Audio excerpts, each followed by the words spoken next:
Break ನಂತರ ನೇರ ಮಾತು ಕಾರ್ಯಕ್ರಮಕ್ಕೆ ಮತ್ತೆ ಸ್ವಾಗತ. ಕುಮಾರಸ್ವಾಮಿ ಅವರೇ, ಪಕ್ಷದ ಕಾರ್ಯಕ್ರಮಗಳಲ್ಲಿ ನನಗೆ ಆಹ್ವಾನ ಸಿಗ್ತಾ ಇಲ್ಲ. ನಾನೀಗ ಸದ್ಯಕ್ಕೆ ಪಕ್ಷದ ಚಟುವಟಿಕೆಗಳಿಂದ ದೂರ ಇದ್ದೇನೆ. ನನಗೂ ಕುಮಾರಸ್ವಾಮಿ ಅವ್ರಿಗೂ ಈಗ ಅಂಥ ಸಂಬಂಧ ಚೆನ್ನಾಗಿಲ್ಲ ಅಂತಿದ್ದ ಜಮೀರ್ ಅಹಮದ್ ಅವರು ಇದ್ದಕ್ಕಿದ್ದಂಗೆ ಕುಮಾರಣ್ಣನೇ ನಮ್ಮ ನಾಯಕ, ನಾನು ಸಾಯೋವರೆಗೂ ಇದೇ ಪಾರ್ಟಿಲಿ, ಏನು ಮೋಡಿ ಮಾಡಿಬಿಟ್ರಿ ಅವರಿಗೆ? ಇಲ್ಲ, ಇದರಲ್ಲಿ ಮೋಡಿ ಮಾಡ್ತಕ್ಕಂಥದ್ದೇನಿಲ್ಲ.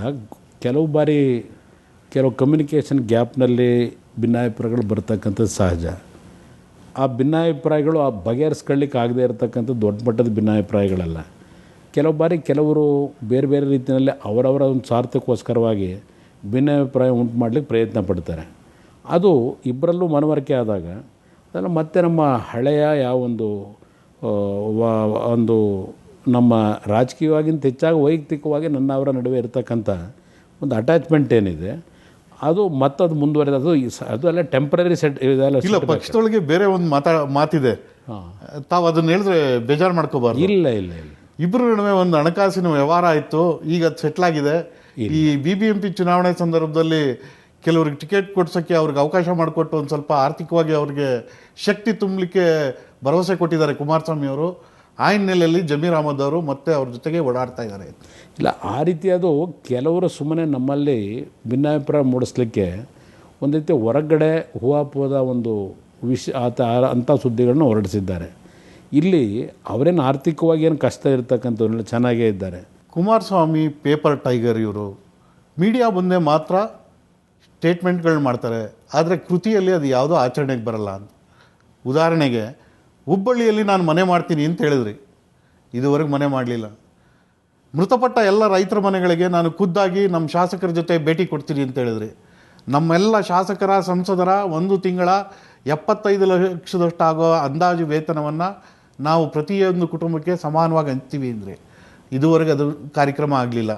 ತಾವು ಶಾಸಕಾಂಗ ಪಕ್ಷದ ನಾಯಕರಾಗಿ ಆಯ್ಕೆ ಆದ ತಕ್ಷಣ ಒಂದು ಮಾತು ಹೇಳಿದ್ರಿ, ನಾವು ಎಲ್ಲರನ್ನೂ ವಿಶ್ವಾಸಕ್ಕೆ ತಗೊಂಡು ಪಕ್ಷದ ಎಲ್ಲ ಘಟಕಗಳನ್ನ ಪುನರ್ರಚನೆ ಮಾಡ್ತೀನಿ ಅಂತ ಹೇಳಿದ್ರಿ. ಇದುವರೆಗೆ ಆ ಕೆಲಸ ಆಗಲಿಲ್ಲ. ಇದರಲ್ಲಿ ತಾವು ಹೇಳ್ತಕ್ಕಂಥದ್ದು ಏನಿದೆ, ನಾನು ಪೇಪರ್ ಟೈಗರ್ ಏನಲ್ಲ. ನಾನು ಹಿಂದೇನೋ ಪಕ್ಷ ಸಂಘಟನೆ ಮಾಡ್ತಕ್ಕಂಥದ್ರಲ್ಲಿ ಯಾವ ರೀತಿ ಕೆಲಸ ನಿರ್ವಹಿಸಿದ್ದೇನೆ. ಈಗಾಗಲೇ ಕಳೆದ ಚುನಾವಣೆಯಲ್ಲೂ ನಾವು 24ರಿಂದ 40 ಸೀಟ್ ಬರಬೇಕಾದ್ರೆ ನಮ್ಮೆಲ್ಲ ದುಡಿಮೆ ಮೇಲೆ ಬಂದಿದ್ದೇವೆ. ಹುಬ್ಬಳ್ಳಿಯಲ್ಲಿ ಮನೆ ಮಾಡಬೇಕು ಅಂತಕ್ಕಂಥದ್ದು ಕೆಲವರ ಅಭಿಪ್ರಾಯ ಇದೆ. ತಿಂಗಳಲ್ಲಿ ಒಂದು 8 ದಿವಸ 10 ದಿವಸ ನೀವು ಅಲ್ಲಿ ಬಂದು ಹೋಗಬೇಕು ಅಂತ ಹೇಳಿ ಅಲ್ಲಿ ಮನೆ ಮಾಡಬೇಕು ಅಂತಕ್ಕಂಥದ್ದು ಕೆಲವರು ನನ್ನ ಮೇಲೇನು ಒತ್ತಡ ಹಾಕ್ತಾರೆ. ಕೆಲವರಲ್ಲಿ ಇಲ್ಲ, ನೀವು ಒಂದು 10 ದಿವಸ 15 ದಿವಸಕ್ಕೆ 2 ದಿವಸ ಕ್ಯಾಂಪ್ ಮಾಡಿ ಸಾಕಿಲ್ಲಿ, ಅದರ ಅವಶ್ಯಕತೆ ಇಲ್ಲ ಅಂತಕ್ಕಂಥದ್ದು 2 ರೀತಿ ಒಪಿನಿಯನ್ ಅವರುಗಳೇ ಕೊಡ್ತಾರೆ ಅಲ್ಲಿ ಹುಬ್ಬಳ್ಳಿ ಧಾರವಾಡದಲ್ಲಿ. ಅದರಿಂದಲೇ ಅದರ ಬಗ್ಗೆ ನಾನು ಇನ್ನೂ ತೀರ್ಮಾನ ಮಾಡಲಿಲ್ಲ. ಅದ್ರ ಜೊತೆಗೆ ತಾವೇನು ಹೇಳ್ತಾ ಇದ್ದೀರಿ, ಎಸ್, ನಾನು ಹೇಳಿದೆ ರೈತರ ಮನೆಗಳಿಗೆ ಫಸ್ಟ್ ನಾನೇ ಹೇಳಿದವನು ನಮ್ಮ ಪಕ್ಷದ ಶಾಸಕ. ಈ ಥರ ಸ್ಟೇಟ್ಮೆಂಟ್ ಇದು ಎಸ್ ನಾನೇ ಕೊಟ್ಟಿದ್ದೆ. ಪಾದಯಾತ್ರೆ ಮಾಡ್ತೀವಿ ಅಂತ ತಾವು ಹೇಳಿದ್ರಿ, ಪಾದಯಾತ್ರೆ ಪ್ರಾರಂಭ ಮಾಡಿದ್ನಲ್ಲ ಈ ಸರಿ ಅಲ್ಲ ನಾನು ಹೇಳ್ತಾ ಇರೋದು. ಅದು ವಿಧಾನಸಭೆ ಚುನಾವಣೆಗಿಂತ ಮುಂಚೆ ಕಾಂಗ್ರೆಸ್ ಅವರು ಅದನ್ನು ಯಶಸ್ವಿಯಾಗಿ ಮಾಡಿ ಮುಗಿಸಿದ್ರು. ಇಲ್ಲಿ ಕಾಂಗ್ರೆಸ್ನವ್ರು ಪಾದಯಾತ್ರೆಯಿಂದ ಅಧಿಕಾರಕ್ಕೆ ಬಂದರು ಅಂದರೆ ನಾನೇನು ಒಪ್ಲಿಕ್ಕೆ ತಯಾರಾಗಿಲ್ಲ. ಕಾಂಗ್ರೆಸ್ನವ್ರ ಪಾದಯಾತ್ರೆ ಇತ್ತಲ್ಲ, ಅದು ಜನರಿಗೋಸ್ಕರ ಮಾಡಿದಂಥ ಪಾದಯಾತ್ರೆ ಅಲ್ಲ. ಅದು ಅವ್ರು ಮಾಡಿದಂಥದ್ದು ಬಳ್ಳಾರಿ ಅವರು ಗಣಿ ಮಾಲೀಕರುಗಳು ಬನ್ನಿ ನೋಡೋಣ ನಿಮ್ಮ ತಾಕತ್ತಿದ್ರೆ ಬಳ್ಳಾರಿಗೆ ಅಂತ ವಿಧಾನಸಭೆಯಲ್ಲಿ ತೊಡೆ ತಟ್ಟಿದ್ರು. ಆದರೆ ಇನ್ನೆಲ್ಲ ಅವ್ರು ಹೋಗಿ ಬಂದ್ರು ಅಷ್ಟೇ, ಅವ್ರಿಗೋಸ್ಕರ, ರಾಜ್ಯದ ಜನತೆಗೋಸ್ಕರ ಹೋಗಲಿಲ್ಲ. ಕುಮಾರಸ್ವಾಮಿ ಅವರಿಗೆ ನಮ್ಮ ರೈತರ ಮೇಲೆ ಒಂದು ಸ್ವಲ್ಪ ಸಿಂಪತಿ ಇದ್ದಂಗೆ ಅನ್ನಿಸ್ತಾ ಇಲ್ವಾ? ಇಲ್ಲ, ನನಗೆ ಸಿಂಪತಿ ಬಹುಶಃ ಸಿದ್ದರಾಮಯ್ಯನವರು ನೀವು ಕೇಳಿರ್ಬೋದು, ಕುಮಾರಸ್ವಾಮಿ ಒಬ್ಬನೇ ನನಗೆ ವಿರೋಧಿ ಅಂತಕ್ಕಂಥ ರೀತಿ ನನ್ನ ಮೇಲೆ ಚಾರ್ಜ್ ಮಾಡ್ತಾರೆ. ನಾನು ಯಾಕೆ ಪ್ರಶ್ನೆ ಕೇಳ್ತಾ ಇದ್ದೀನಿ ಅಂದರೆ, ತಾವು ಯಡಿಯೂರಪ್ಪ ಅವ್ರ ವಿರುದ್ಧ ದಾಖಲೆಗಳ ಸಮೇತ ಮಾಡ್ತಾ ಇದ್ದಂಥ ಆರೋಪಗಳ ಆ ಅಗ್ರೆಸಿವ್ನೆಸ್ ಇತ್ತಲ್ಲ, ಈಗ ಕಾಣ್ತಾ ಇಲ್ಲ ಅಂತ. ಇಲ್ಲಿ ನನ್ನ ಹತ್ರ ದಾಖಲೆಗಳಿದ್ದಾವೆ. ಇಲ್ಲಿ ಏನಾಗಿದೆ ಹೇಳ್ತೀನಿ, ಎಸ್ ಇದೆ, ಕೆಲವು ವಿಷಯದಲ್ಲಿ ಇದೆ. ನಾನು ಆ್ಯಕ್ಚುಲಿ ಅದು ಈಗ ಪ್ರಾರಂಭ ಆಗ್ತದೆ, ನೀವು ಅದರ ಬಗ್ಗೆ ಸಂಶಯ ಇಟ್ಕೋಬೇಡಿ. ಹಿಂದೆ ಬಹುಶಃ ಯಡಿಯೂರಪ್ಪನವರು BJP ಸರ್ಕಾರಕ್ಕಿಂತಲೂ ಅವತ್ತೇನು ಭ್ರಷ್ಟಾಚಾರ ಪ್ರಾರಂಭ ಆಯಿತು ದೊಡ್ಡ ಮಟ್ಟದಲ್ಲಿ, ಅವ್ರನ್ನ ಮೀರಿಸಿದ್ದಾರೆ ಯಡಿಯೂರಪ್ಪನವರು. ಇಲ್ಲಿ ಬುದ್ಧಿವಂತಿಕೆ ನಡೀತಾ ಇದೆ. ಯಡಿಯೂರಪ್ಪನವರು ಪಾಪ ಅವರು ಸರಿಯಾಗಿ ಯಾರೋ ಗೈಡ್ ಮಾಡಲಿಲ್ಲ. 2-3 ಅವರೇ ಆ ಒಂದು ತೀರ್ಮಾನಗಳಲ್ಲಿ ಸಾಕ್ಷಿ ಸಮೇತ ಅವರು ತಗಲಾಕೊಳ್ತಕ್ಕಂಥ ಪರಿಸ್ಥಿತಿ ನಿರ್ಮಾಣ ಮಾಡ್ಕೊಂಡ್ರು. ಇಲ್ಲಿ ಬಹುಶಃ ರಾಜ್ಯದ ಜನತೆಯಲ್ಲಿ ನೀವು ಯಾರನ್ನ ಬೇಕಾದರೂ ಕೇಳಿ, ಬೀದಿಲಿ ಚರ್ಚೆ ಮಾಡ್ತಾರೆ, BJP ಅವರೇ ಪರವಾಗಿರಲಿಲ್ಲಪ್ಪ ಅವ್ರನ್ನ ಮೀರಿಸ್ಬಿಟ್ರು ಇವರು ಅಂತ ಹೇಳಿ. ಇಲ್ಲಿ ಹಲವಾರು ವಿಷಯಗಳು ದಾಖಲೆಗಳೇನಿದೆ ವಿಧಾನಸಭೆಯಲ್ಲಿ ಕಳೆದ ಒಂದು ಇದರಲ್ಲಿ ಪ್ರಸ್ತಾಪ ಮಾಡಲಿಕ್ಕೆ ಆಗಲಿಲ್ಲ ನನಗೆ. ಅದನ್ನು ಜನತೆ ಮುಂದೆ ಇಡ್ತೀನಿ. ಅಂದ್ರೆ ಮುಂದಿನ ದಿನಗಳಲ್ಲಿ ತಾವು ದಾಖಲೆ ಸಮೇತ ಈ ಸರ್ಕಾರವನ್ನ ಬಟಾ ಬಯಲು ಮಾಡಲಿಕ್ಕೆ ಸಿದ್ಧ ಮಾಡ್ಕೊಂಡಿದ್ದೀರಿ. ನೋಡಿ, ಮೊನ್ನೆ ವಿಧಾನಸಭೆಯಲ್ಲಿ ಈಗ ನಿಮ್ಮ ಲೇಟೆಸ್ಟ್ ನಿಮ್ಮಲ್ಲೇ ಯಾವ ಲೋಕಾಯುಕ್ತ ಬಗ್ಗೆ ತಂದ್ರಲ್ಲ, ಒಂದಂಕಿ ಲಾಟ್ರಿ ತಂದ್ರಲ್ಲ, ಈ ಸರ್ಕಾರ ಒಳ್ಳೆ ಸರ್ಕಾರ ಅಂತ ಯಾರಾದರೂ ಹೇಳಿಕ್ಕೆ ಸಾಧ್ಯವ? ನಿಮ್ಮ ಚಾನಲಲ್ಲೇ ಪ್ರತಿನಿತ್ಯ ತರ್ತಾ ಇದ್ದೀರಿ ವಿಷಯಗಳನ್ನ. ಲೋಕಾಯುಕ್ತ ವಿಷಯ ಒಳಗೆ ಸಿದ್ದರಾಮಯ್ಯನವರು ಅರ್ಕಾವತಿ ಬಡಾವಣೆ ವಿಷಯದಲ್ಲಿ ತೆಗೆದುಕೊಂಡಂಥ ರೀಡು ಅಂತ ಅವರೇನು ಹೇಳ್ತಾರೆ, ಅದರ ಅಕ್ರಮ ಏನಿದೆ ಅದು ಬಯಲಿಗೆ ಬರುತ್ತೆ ಅಂತಲೇ ಇವೆಲ್ಲ ಮತ್ತು ಹೊರಗಡೆ ಶುರುವಾಗಿದ್ದು ಈ ಗಲಾಟೆಗಳೀಗ. ಅದು ನಾನು ಏನು ಕೆಲವು ಪ್ರಶ್ನೆ ಇಟ್ಟೆ, ಇವತ್ತಿನವರೆಗೂ ವಿಧಾನಸಭೆಯ ಕಲಾಪದಲ್ಲಿ ನಾನು ಕೇಳಿದಂಥ ಪ್ರಶ್ನೆಗೆ ಒಂದಕ್ಕೂ ಉತ್ತರ ಕೊಡಲಿಲ್ಲ. ಲೋಕಾಯುಕ್ತ ಪ್ರಕರಣದಲ್ಲಿ ಈ ಸರ್ಕಾರದಲ್ಲಿ ಮುಖ್ಯಮಂತ್ರಿಗಳಿಂದಾಗಲಿ ಕಾನೂನು ಸಚಿವರಿಂದಾಗಲಿ ಉತ್ತರ ಬರಲಿಲ್ಲ. ನಾನು ಈಗ ಹೇಳಿದರೆ ನೀವು ಪೇಪರ್ ಟೈಗರ್ ಅಂತೇಳಿ ನಾನು ಒಂದು ಕ್ಲಾರಿಫಿಕೇಷನ್ ಕೊಟ್ಬಿಡ್ತೀನಿ. ರೈತರ ಮನೆಗಳಿಗೆ ಹೋಗ್ತಕ್ಕಂಥ ನಿರ್ಧಾರ ನಾನೇನು ಪ್ರಕಟ ಮಾಡಿದೆ, ನಾನು ಪ್ರಕಟ ಮಾಡಿದ ತಕ್ಷಣವೇ ವಿಧಾನಸಭೆ ಕಲಾಪ ನಡೀತಾ ಇತ್ತು. ಆಗ ಕೃಷ್ಣ ಅವರು ನಾನು ಹೇಳಿದ ಒಂದು 2 ದಿವಸದಲ್ಲಿ ಅವರು ಮಂಡ್ಯಗೆ ಹೋಗಿ ಬಂದರು.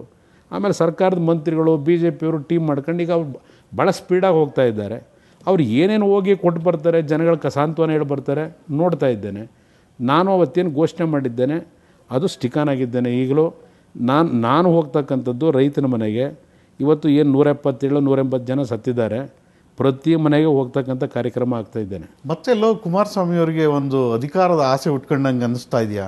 ಏನಿಲ್ಲ, ನನಗೀಗಾಗಲೇ ನಾನು ಯಾಕೆ ಈ ಪ್ರಶ್ನೆ ಕೇಳ್ತಾ ಇದ್ದೀನಿ ಅಂದರೆ, ತಮ್ಮ ಎಲ್ಲೋ ಒಂದು ಹಳೆ ದೋಸ್ತಿಯ ಮೇಲೆ ಮತ್ತೆ ವಿಶ್ವಾಸ ಚಿಗುರುಕೊಳ್ಳುವಂಥ ಕೆಲಸಗಳು ಆರಂಭ ಆಗಿದೆ, ತೆರೆಮರೆಯಲ್ಲಿ ಅನ್ನೋ ಸುದ್ದಿ ಹರಡ್ತಾ ಇದೆ.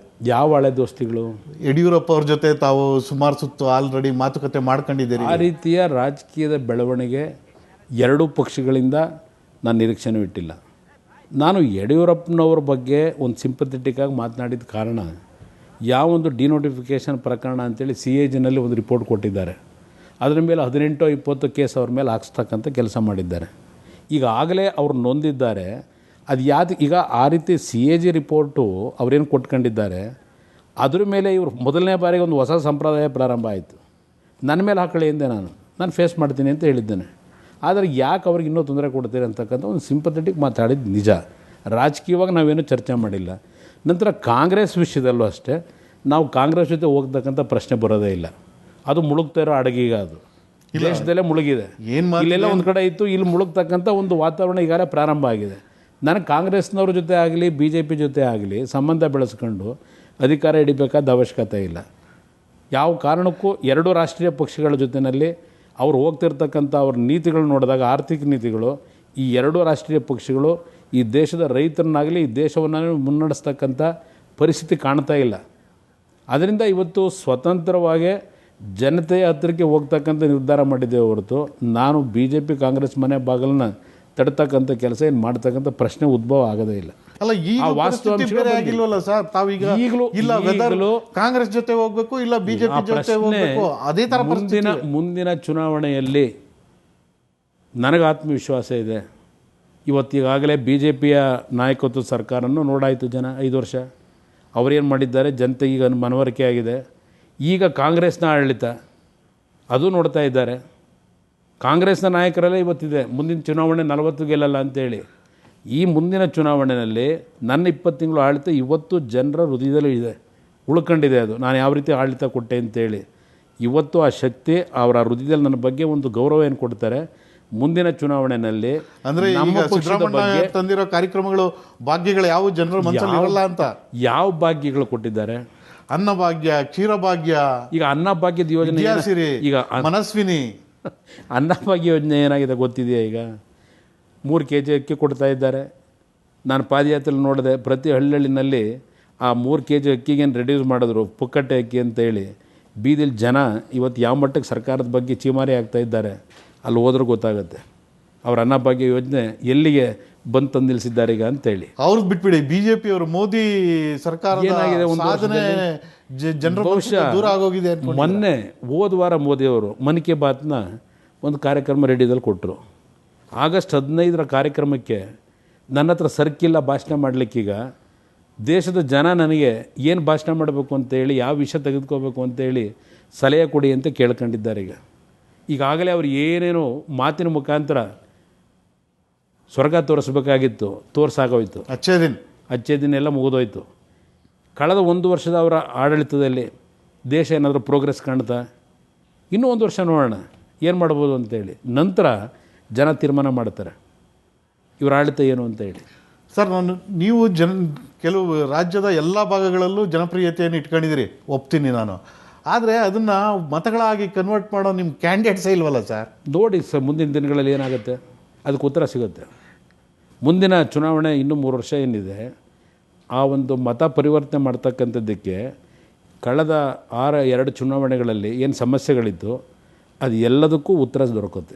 ಕುಮಾರಸ್ವಾಮಿ ಅವರೇ, ನಿಮ್ಮ ಪಾರ್ಟಿಲಿ ಡಿಸಿಪ್ಲಿನೇ ಇಲ್ಲ, ಹೆಂಗೆ ಪವರ್ ಬರ್ತೀನಿ ಅಂತ ಹೇಳಿ? ಯಾವ ಪಾರ್ಟಿನಲ್ಲಿದೆ ಇವತ್ತಿನ ದಿನಗಳಲ್ಲಿ ಡಿಸಿಪ್ಲಿನು? ಅಟ್ಲೀಸ್ಟ್ ನಮ್ಮ ಪಾರ್ಟಿದಿರಲಿ, ನಮ್ಮ ಪಾರ್ಟಿನಲ್ಲಿ ನಿನ್ನೆ ನಡೆದ ಸಭೆನೇ ತಗೊಳ್ಳಿ, ವಾತಾವರಣ ಇದೆ. ನಿನ್ನೆ ನಡೆದಿದ್ದ ಸಭೆನೇ ತಗೊಳ್ಳಿ, ಎಲ್ಲ ವಿಧಾನಸಭಾ ಘಟಕಗಳ ಅಧ್ಯಕ್ಷರ ಸಭೆ ಅಂತ ಕರೆದ್ರಿ, ಆದರೆ ಆಗಿದ್ದೇನು ಸಂತೆ ಥರ ಇತ್ತು.